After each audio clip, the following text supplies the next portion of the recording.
સનાતન સંસ્કૃતિ અને સાધુ સંતોના અપમાન સામે દેશવ્યાપી વિરોધ પ્રદર્શન ચાલી રહ્યા છે ત્યારે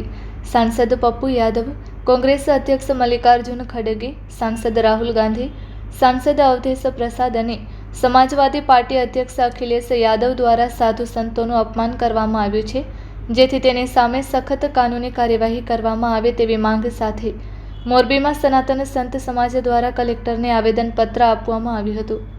સનાતન સંત સમાજ દ્વારા કલેક્ટરને આવેદન આપીને દેશના મહામહિમ રાષ્ટ્રપતિ અને સરકારનું ધ્યાન સંસદ પરિસરમાં તાજેતરમાં બનેલી અત્યંત નિંદનીય અને સનાતન ધર્મનું અપમાન કરતી કાવતરાખોર ઘટના તરફ દોરવામાં આવ્યું છે, જેમાં તારીખ 31 જુલાઈ 2026ના રોજ સંસદ પરિસરમાં સાંસદ પપ્પુ યાદવ, કોંગ્રેસ અધ્યક્ષ મલ્લિકાર્જુન ખડગે, સાંસદ રાહુલ ગાંધી, અયોધ્યાના સાંસદ અવધેશ પ્રસાદ અને સમાજવાદી પાર્ટીના અધ્યક્ષ અખિલેશ યાદવ તથા તેમના સમર્થકો દ્વારા એક આયોજિત ષડયંત્રના ભાગરૂપે જે કૃત્ય કરવામાં આવ્યું છે તેનાથી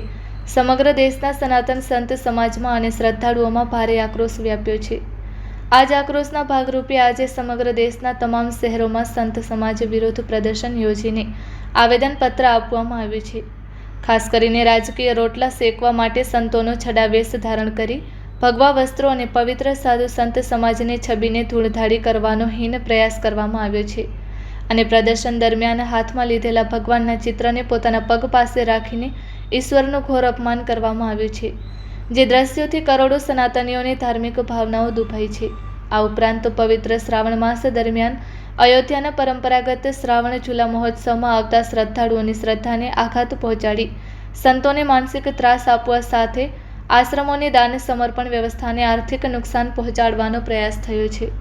જેથી સનાતન સંત સમાજ દ્વારા સનાતન ધર્મ, ભગવા વસ્ત્રો અને ભગવાનનું અપમાન કરી કરનારાઓની સામે તાત્કાલિક FIR અને કાનૂની કાર્યવાહી કરવામાં આવે, આયોજનબદ્ધ ગુનો કરવા બદલ ઉક્ત તમામ નેતાઓ સામે ગંભીર કલમો હેઠળ